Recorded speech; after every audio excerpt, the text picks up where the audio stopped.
Leave the house and don't take anything with you. Fine by me. Just stop making life miserable for Sophia and the others. What on earth are these people talking about? But something inside me snapped at that moment. Alright, I'll leave then. Good riddance. That'll get rid of an annoyance. We can finally live happily, just a family. With those snide comments from my sister-in-law Catherine and her husband Robert, I packed my bags and left. Why didn't you tell us? Now, the in-laws have finally caught on. But it's too late. Let them suffer. Serves them right. My name is Anna, a 32-year-old office worker. I married my husband Ken 3 years ago. I met Ken through work. He would often come to my workplace for business, and I was drawn to his hard-working attitude. During a casual night out with co-workers, I ran into Ken at a bar and we ended up drinking together. As the evening went on, we found ourselves sitting next to each other and engaged in various conversations. Turns out, we both attended the same high school. Ken is 2 years older than me. Apparently, he was a senior when I was a freshman, but we never met. Maybe we passed each other in the hallway. That's a funny thought. It's hard to imagine we walked the same high school hallways, meeting only later in life. Back then, I was likely immature, full of that teen energy and noise. Who knows, maybe he saw me in the hallways and found me annoying. Thinking about it, I'm glad we met after we both matured a bit.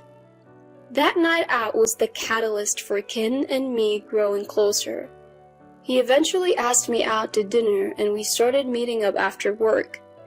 One date led to another and we became a couple. Ken was kind, mature, and someone I could rely on. Gradually, I found myself falling for him. Our relationship progressed smoothly, and about a year in, Ken popped the question. Anna, you're the one for me. I think it's fate we went to the same high school. Will you marry me? Yes, I'd be honored. And so, we decided to get married. Next, we had family meetings with each other's parents. My parents were quite fond of Ken, which put me at ease. Who would have thought you both went to the same high school? That school has a great culture. I have a co-worker from there who's really dedicated. A trustworthy person, I'd say. My dad can be quite stubborn, so hearing him say that was a relief.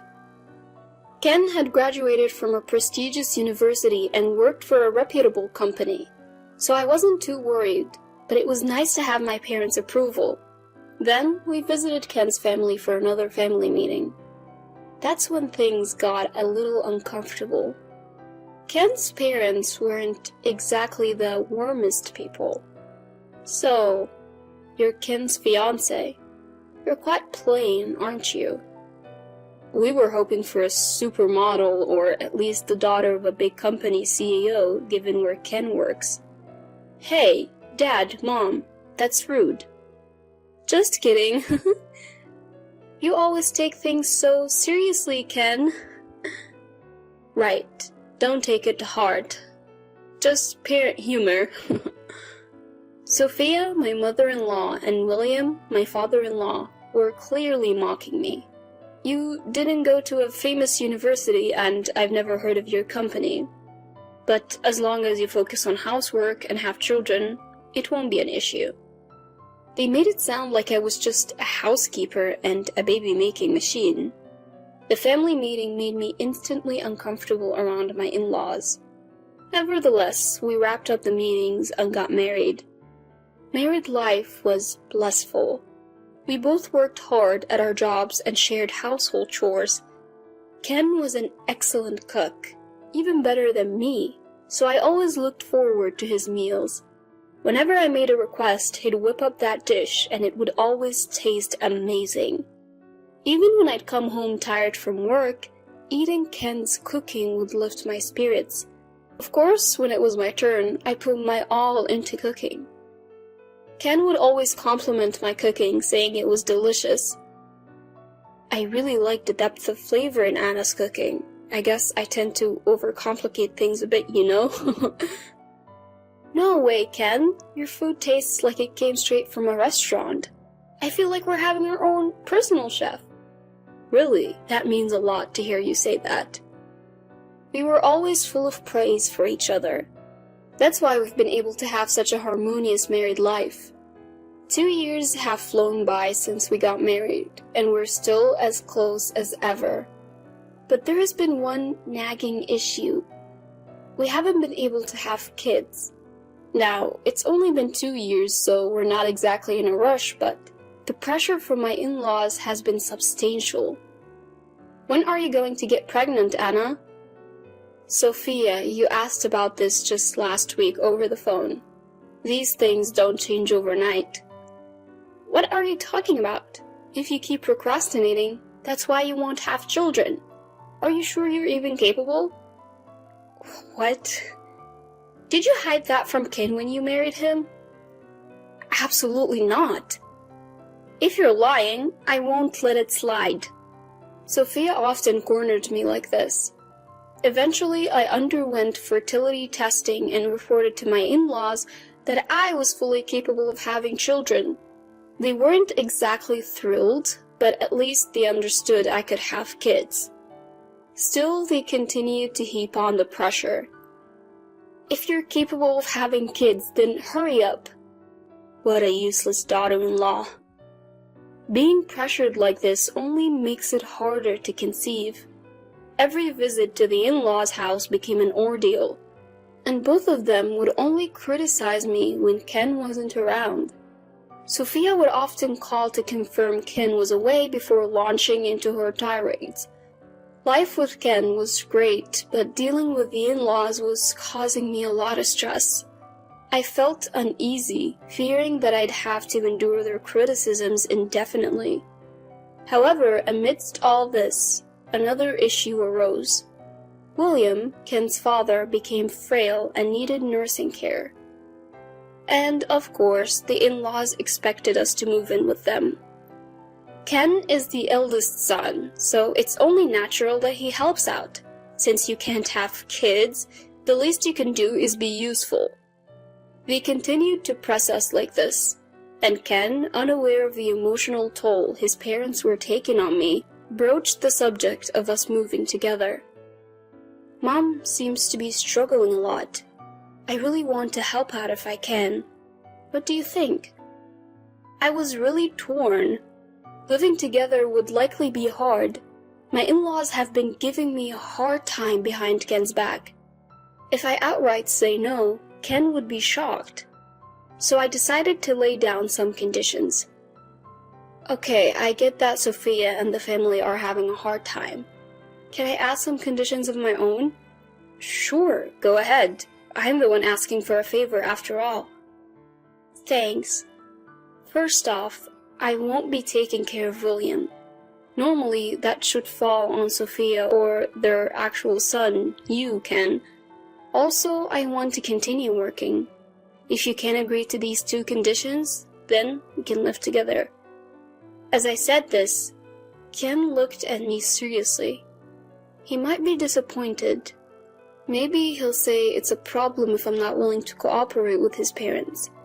But Ken looked me in the eye and said, "All right, I accept your conditions. I'll make sure not to put any burden on you." Facing Ken, who looked at me straight on, I decided to trust him. And so we moved into my in-laws' house to begin our life together. They seemed to think they could boss me around as Sophia quickly started issuing orders. "Anna, please take care of William. And also, could you clean the shower and handle all the cooking?" Sophia said this as if it were a given, but I trusted Ken, so I stood my ground. I won't be doing any nursing care for William. That's not my role. I'll help out with household chores as much as I can, but not to the extent that it interferes with my job. so don't pile everything on me." Hearing this, Sophia's eyes widened in anger. "What? What are you saying, Anna? If you won't do it, then who will? That would be the job of you, Sophia, or Ken." "What are you talking about? There's no way I'll let Ken do it. You should do it." Sophia yelled at me, and during dinner she said, "It seems Anna doesn't care about us at all. She doesn't even want to help with William's nursing care. All I asked for was a little help in tough times." Sophia tried to make it seem like I was the one at fault. She probably thought Ken would scold me, but Ken said, "Well, those were the conditions for living together." "Huh?" My in-laws were surprised. Ken continued unfazed. "When we agreed to live together, Anna and I made a promise. She won't assist with any nursing care and she will continue to work." "What? You can't be serious?" The in-laws were speechless. Stunned by how things had unfolded, inside I struck a mental victory pose. I regretted not talking to Ken about the harassment from the in-laws sooner. From that moment on, they couldn't boss me around anymore, and they seemed frustrated. For the most part, I lived peacefully without any unreasonable demands. Of course, I still helped with chores and contributed money to the household through Ken. I thought the in-laws would resent me if I gave the money directly. Then William's health started to decline and he needed to be hospitalized. The doctors said the treatment and hospital fees would be quite expensive. Sophia was really stressed about it. "I am on a fixed income now. Why does this have to cost so much?" Ken had reduced his work hours to help care for his dad, so our income had decreased too. Seeing Sophia struggle, I decided to help out financially. I told Ken, "Give this to Sophia and say it's from you," offering to cover William's monthly medical bills. Ken initially refused, but he really cares for his parents, so I insisted. "Don't be shy, we're married after all," I said. Ken replied, "Thank you, this really helps." Grateful for my support. We continued our lives together while William underwent treatment. Then one day, an unexpected visitor arrived. Catherine, my sister-in-law. "So, Dad's in the hospital? Tough break. But that means there's an empty room here, right? So we can move in, can't we?" Catherine had barely set foot in the house before she dropped this bombshell. We'd only met her a few times, like at our wedding and hers and at family events. Since we moved into the in-laws' house, she never visited. So her sudden appearance and proposition caught me off guard. It seems she wants to live here. Honestly, I'd prefer if she and her husband moved in and we moved out.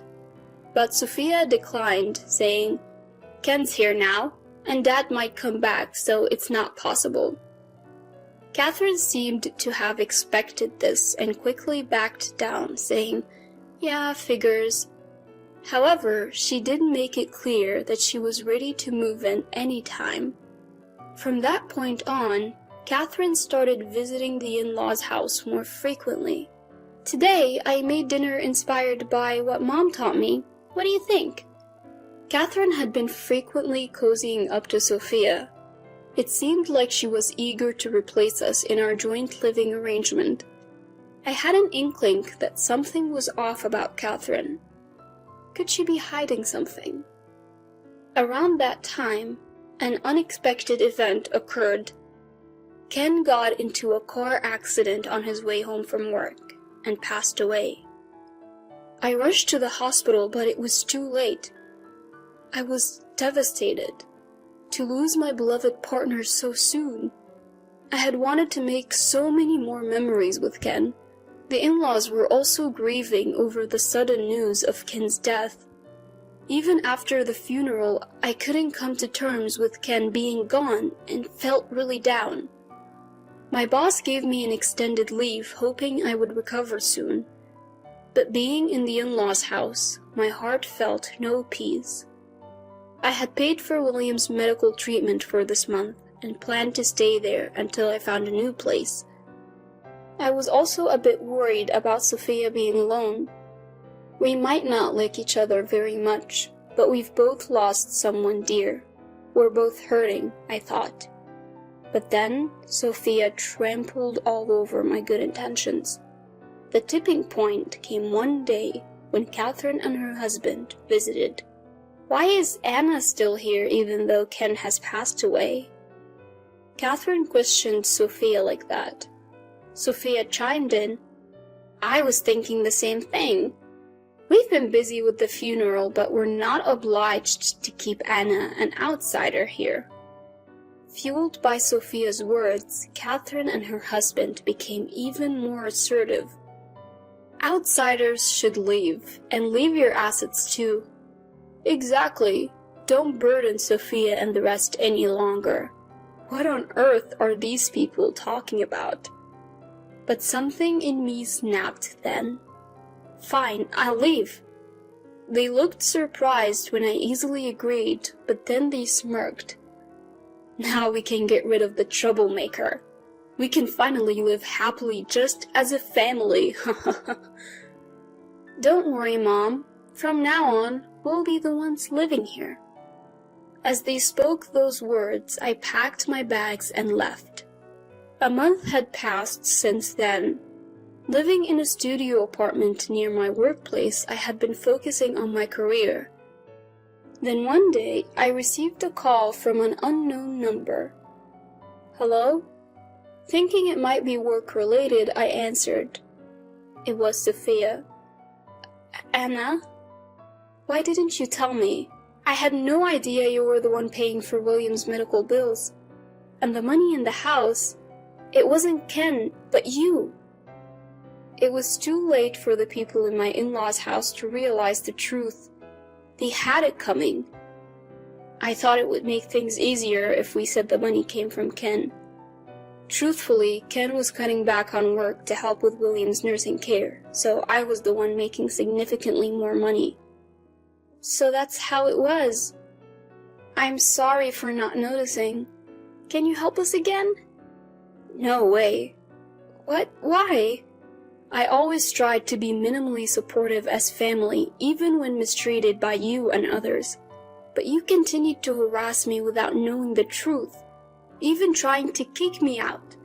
I've put an end to my martial ties with the late Ken. We're now complete strangers. Please figure out how to handle William and your daughter's family issues on your own.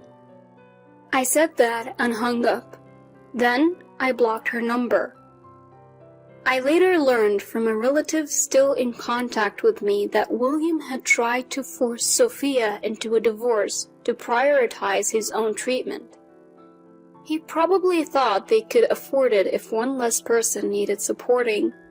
However, Sophia refused, insisting she would only agree to a divorce if she got a huge settlement. Right now, their family is a mess, embroiled in legal battles. Both are being emotional, but they'll soon realize the lawyer fees will bleed them dry. Eventually, there won't be any assets left to divide. Catherine and her husband, it turns out, had debts, and they were close to being kicked out back then. In-laws have just now realized the fact, but it's too late. They were planning to mooch off my in-laws, but that failed miserably as my in-laws are now on the brink of divorce. Currently, Catherine and her husband are living in a cheap apartment and are asking relatives and friends for loans. However, no one is lending them money because they can expect that they will never get it back. Their debt will continue to grow with interest, making their situation even worse. Knowing my in-laws are spiraling downward like this, I thought, serves you right. I decided to put them behind me and move on. Of course, I'll never forget Ken, who was kind to me. I plan to live my life to the fullest so that someday we'll have a lot to talk about in heaven.